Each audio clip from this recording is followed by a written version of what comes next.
చాలా మంది Many పూజలే ప్రధానము అనుకుంటారు. consider worship important. పూజలే ప్రధానం అని చెప్పని మిగతా అన్ని పనులు మానుకుంటారు. They give up all the rest. అది చాలా పొరపాటు. It's a mistake. పూజలు ప్రధానమే. Worship is necessary. ఏది పూజ? What is worship? నువ్వు మార్కెట్ నుంచి తెచ్చిన పూలు చేసేటువంటి పూజ కాదు. Is not offering the flowers that you purchased in the market. నీవు హృదయ పుష్పాన్ని భగవంతునికి ఇవ్వాలి. Offer the flower of your heart. అదే మొన్న చెప్పాను. That's what Bhagavan said. అహింసా ప్రథమం పుష్పం. Non-violence is the flower. పుష్పం ఇంద్రియ నిగ్రహం. Sense control is another flower. ఇలాంటి పుష్పాలు మనం తీసుకోవాలా. సర్వభూత దయా పుష్పం. Compassion to all living creatures is the flower. క్షమా పుష్పం. The flower of forbearance. ప్రధానత. And this flower, the flower of sympathy. అన్నింటికంటే ముఖ్యమైనటువంటి క్షమా పుష్పం. This forgiveness is important flower. Embodiments of love. భగవంతుడు ఆశించున్నది షోడశోపచారములు కాదు. God does not expect from you rituals. అష్టాదశ పురాణములు కాదు. Not the knowledge of the sacred text either. పవిత్రమైనటువంటి కొన్ని పుష్పములు మాత్రమే తాను ఆశిస్తాడు. He expects from you the sacred flowers. మొట్టమొదటి పుష్పము అహింస. The first flower is the flower of non-violence. మనోవాక్కాయములతో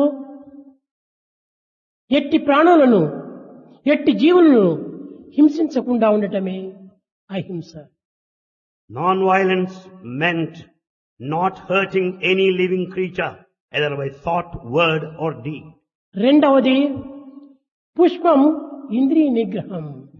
The second flower is the flower of sense control. ఈ ఇంద్రియములను అరికట్టకుండా ఎన్ని విధములైన సాధన చేసినప్పటికీ అన్నీ కూడాను నిరుపయోగమైపోతాయి. Without exercising control over the senses, all spiritual practices are useless. ఈ ఇంద్రియములు ఏ రీతిగా అరికట్టాలి? How to control senses? మొట్టమొదట జిహ్వ. The first is the taste. జిహ్వే రసజ్ఞే మధురత్వయేత్నం సత్యం హితం త్వా పరమం వదామి ఆవర్ణయేత మధురాచరాణి.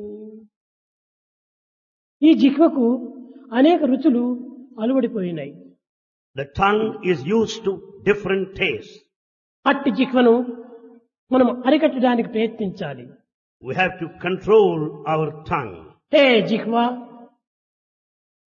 నీవు పుట్టినప్పటి నుంచి ఎన్ని బస్తాలు బియ్యం తిన్నావో, ఎన్ని బస్తాలు గోధుమలు తిన్నావో, ఎన్ని బస్తాలు తిండి పదార్థములు తిన్నావో, అన్ని రకమైనటువంటి వెజిటబుల్స్ అంతా నీవు తిన్నావు. O tongue, how many bags of rice have you consumed? How many bags of vegetables have you partaken? That's the question we have to put to the ఎన్ని tongue. పిండి వంటలు నీవు భుజించావు. How many delicacies and dishes that you have eaten ఇంకా over నువ్వు the నీకు years? తృప్తి లేదా? Have you not been satisfied ఛీ, yet? ఈ తృప్తి లేనటువంటి జీవితం ఎందుకోసం? What a shame it is if you are not satisfied with ఈ that. జిహ్వం యొక్క రుచిని నీవు అరికట్టాలి. You have to control your tongue or the taste. ఆకలి ఉన్నది, భుజించాలి. You have hunger, you have got to eat. కానీ భిక్షాన్నం దేహరక్షార్థం, దేహరక్షణ కోసం భుజించాలి. The food is necessary to sustain life, కానీ రుచి నిమిత్తమై నీవు భుజించరాదు. not for the taste. కనుక ఓ జిహ్వా, ఈ రుచిని త్యజించు. O tongue, sacrifice the sense of taste. ఆకలిని నీవు భుజించు. Eat for hunger. అన్ని ఇంద్రియములకు నువ్వు శక్తిని పూజించు. You also worship the capacity in all of the senses. ఇది రెండవ పుష్పము. Sense control is the second flower. సర్వభూత దయా పుష్పం. మూడవది సర్వభూతములు ఎందుకు దయ ఉండాలి. The third flower is the flower of compassion towards all living creatures. ఏ భూతమును కూడా మనము ద్వేషించరాదు. We should not hate any living being. దీనినే భగవద్గీత యందు అద్వేష్ట సర్వభూతానాం అన్నది. This Bhagavad Gita says, do not hate నాలుగవది anyone. The fourth, ఇది చాలా ప్రధానమైనటువంటిది. this is very important. క్షమా పుష్పం నశోచచ. The flower of forgiveness, forbearance. ఈ క్షమా పుష్పం విశేషత. This flower of forgiveness is very special. ఈ క్షమా పుష్పము చాలా ప్రధానమైనటువంటిది. This flower of forbearance is very important. పాండవులు కౌరవుల చేత అనేక విధములైనటువంటి బాధలను అనుభవించారు. Pandavas suffered a lot at the hands of Kauravas. తమ ఇల్లాలైన ద్రౌపదిని పరాభవం గావించారు. The concert of Pandavas was humiliated. కానీ ధర్మజుడు ఎట్టి పరిస్థితులు ఎందుకును క్షమా. But Dharmaja maintained that patience all through. ఆ క్షమనే పాండవులను రక్షించి లోకములకు పాండవుల ఆదర్శాన్ని బోధించింది. The very observance of patience made Pandavas highly reputed and ideal to the rest of the world. కనుకనే క్షమాపుష్పం అనేటువంటిది భగవంతునికి అత్యంత ప్రీతి. This flower of patience, forbearance is so liked by God. భగవంతునికి ప్రీతికరమైన పుష్పమును అర్పించినప్పుడే భగవంతుడు సంతోషించి మన వరములను అనుగ్రహిస్తాడు. When once you offer the flower very much liked by God, He would confer boons to you. భగవంతునికి ప్రీతికరమైనటువంటివి అందించకుండా ఎన్ని రకమైనటువంటి పుష్పములు అందించి ప్రయోజనం ఏమిటి? Without offering the flower that God likes, what is the fun of offering ఈ other flowers? పుష్పములన్నీ కూడాను వాడిపోయేటువంటివి, రాలిపోయేటువంటివి, కాలిపోయేటువంటివి. All the rest of the flowers are fade out, they fall down, they decay. కానీ భగవంతునికి అందించేటువంటి పుష్పములు ఈ క్షమా పుష్పము, But the flower that we సర్వభూత offer, దయా పుష్పము, flower of compassion, ఇంద్రియ నిగ్రహ forgiveness, పుష్పము, the flower of అహింసా self-control, పుష్పము, the flower of non-violence, ఈ 4 పుష్పములు చాలా ప్రధానమైనటువంటివి. these 4 ఐదవ flowers పుష్పం are very, very important. శాంతి పుష్పం. The 5th one is the flower of peace. ఈ శాంతి Peace. ఎన్ని రకమైనటువంటి బాధలను అనిపించినప్పటికీ, In spite of all difficulties, ఎటువంటి ఆటంకములు జరిగినప్పటికీ, all obstacles, ఎట్టి అభ్యంతరాలు మనకు కలిగినప్పటికీ all those objections on the way, శాంతం వహించాలి. you should observe peace, patience. patience. ఈ శాంతి చేత దయానుగ్రహం కలుగుతుంటాది. Out of this patience, you can be compassionate. ఈ దైవానుగ్రహములకు పాత్రలు కావాల్సింది ఈ శాంతి. In fact, to receive God's grace, you should have this patience. త్యాగరాజుకు ఎన్ని బాధలు కలిగినాయి, Tyagaraja suffered a lot. పోతనకు ఎన్ని బాధలు కలిగినాయి, So also Draupadi. తుకారాంకి ఎన్ని బాధలు కలిగినాయి, Tukarao had made, శివాజీకి Tukaram ఎన్ని made బాధలు problems. కలిగినాయి. కానీ అన్నింటి యందును అరికట్టి శాంతిని వహించారు. They could resist all the difficulties and could observe patience. శాంతి పుష్పం. This flower of peace and patience. ఈ శాంతిని వహించినటువంటి వారికి ఎంతైనా భగవత్ కృప కలుగుతుంది. The one who is patient enough can receive God's grace in plenty. కనుకనే త్యాగరాజు చెప్పాడు, శాంతము లేక సౌఖ్యము లేదు అని. So Tyagaraja declared, without being patient, you cannot be శారీరకంగా, happy. మానసికంగా, భౌతికంగా, ప్రాకృతికంగా, లౌకికంగా మనకు శాంతి కావాలి. We need patience, physical level, mental level, and also the worldly plane. కానీ ఈ శాంతి మనం ఏ రీతిగా సంపాదించాలి? How to be peaceful. బయట ప్రపంచంలో మనకు లేదు, In the outer world, it's not బయట there. వస్తువాహనాదుల్లో లేదు, Not in the material. విషయాలలో లేదు. Not in the ఈ objects. శాంతి మన యొక్క స్వరూపమే. You are the very embodiment of peace. కనుకనే ఈ శాంతి పుష్పం మన నుండి ఆవిర్భవించాలి కానీ బయట నుంచి వచ్చేటువంటిది కాదు. You notice the flower of peace within you and not outside. The flower of penance. ఈ తపస్సు Penance. ఏమిటి? తపస్సు What is penance? అడవులకు పోయి కందమూలాదులు భుజించి భగవంతుని స్మరించడం ఆ తపస్సు. What do you mean by penance? Going to the forest and partaking the tubers and leaves అది there. నిజంగా తమస్సు అనే చెప్పవచ్చును.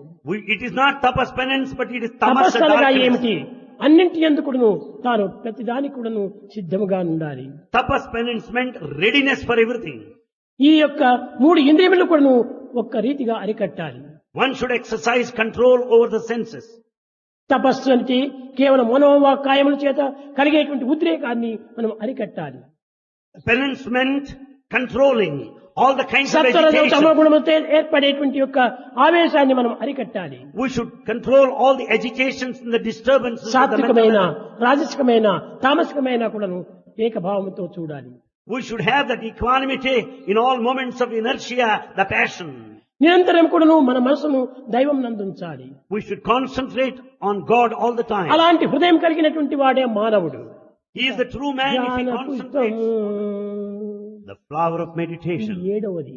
This is the 7th flower. ధ్యానం అంటే ఏమిటి? What is meditation? కన్నులు గుచ్చుకొని పద్మాసనం వేసుకొని ఏదో పరమాత్మని స్మరించుకోవటం ఇది ధ్యానం అని భావిస్తున్నారు. We consider meditation meant sitting, keeping quiet with eyes ఈ closed. ధ్యానమంతా భౌతికమైన లౌకికమైన ప్రాప్తమైనటువంటి ధ్యానం. This is a physical, a worldly level of observance. ఇదంతా కూడా ప్రాపంచికంగా చేసేటువంటి ధ్యానములు. We do it in the worldly sense. ఇది అవసరమే. It is necessary. ఎంతవరకు To what extent? పరిపూర్ణ సిద్ధి కలిగేంత వరకు ఈ ధ్యానం మనం ప్రాప్తించాలి. Until you have all the capacity in fullness, you have to follow the ధ్యానం worldly way. అనగా ఇది కాదు, మన మనస్సు భగవంతునిలో లీనం కావాలి. Meditation meant merger of the individual mind in the cosmic mind. పాలలో నీరు ఏకమైనట్టుగా Just as water mixes in milk, ఈ పాలలో ఏకమైనటువంటి యొక్క నీరును మనం వేరు చేయడానికి వీలు కాదు. you cannot segregate or separate out water from the milk. అదే విధంగానే భగవంతునితో ఏకమైనటువంటి యొక్క ప్రేమతత్వం వేరు చేయడానికి సాధ్యం కాదు. When once the individual merges in the cosmos, you cannot separate him. నిప్పులో వేసినటువంటి ఇనుము Just as iron put in fire, ఇనుమంతా నిప్పుగానే the మారిపోతుంది. whole iron becomes red hot like ఎక్కడ fire. ముట్టినా కాలుస్తుంది. It burns you wherever you touch. కనుకనే మన యొక్క ప్రేమతత్వం అనేటువంటిది భగవంతుని ప్రేమలో లీనం కావాలి. The principle of love of the individual should merge in the love దీనిని principle of బ్రహ్మవిత్ universe. బ్రహ్మైవ భవతి అన్నది వేదం. The Veda says the knower of Brahman becomes Brahman రెండు himself. ఏకమైపోవాలి. Both become one. అగ్ని వేరు ఇనుము వేరు కాకూడదు. The fire and iron should not be అగ్ని separate. ఇనుము రెండు కూడా ఏకమైపోవాలి. The iron and fire should become మన one. మనస్సు భగవంతుని యొక్క భావంలో ఏకమైపోవాలి. Our mind should merge in the thought of the ఏదో universe. పొద్దున సాయంకాలం కొద్ది ధ్యానం చేసి ఆ కొద్ది కాలం మాత్రమే భగవంతునిలో ఏకమైందంటే అది నిజమైన ధ్యానం కాదు. We meditate for a brief time both in the day and the night. You cannot call it సర్వదా meditation. సర్వకాలేషు సర్వత్రా హరిచింతనం. You should think of God all the time. The eighth one. సత్యం అష్టవిధ పుష్పం And the flower of truth. Vishnu ప్రీతి కరం భవేత్. ఇంకా సత్యము Truth. ఇది 8వది. This eighth one ఇది చాలా ముఖ్యమైనటువంటిది. is very important. సత్యం చేతనే ప్రపంచం పుట్టింది. The whole world is Satyam born of చేతనే truth. ప్రపంచం ఉంది. And it's sustained by Satyam truth. చేతనే ప్రపంచంలో ఐక్యమైపోతుంది. The world merges in truth. కనుకనే సత్యం చాలా ప్రధానమైన సాధనం. Truth is the chief one. సత్యంబునందుండి సర్వంబు పుట్టించే సత్యంబునందనగే సర్వ సృష్టి. The creation emerged out of truth, sustained in truth, merged in truth. సత్యమహిమలేని తడమేది కనుగొన్న If you, శుద్ధ సత్వమిదియే చూడరయ్యా. is there any place where there is no truth? The principle of truth, it is the pure unsullied truth Prema pervading all స్వరూపులారా, over. త్రికాల భాగ్యం సత్యం.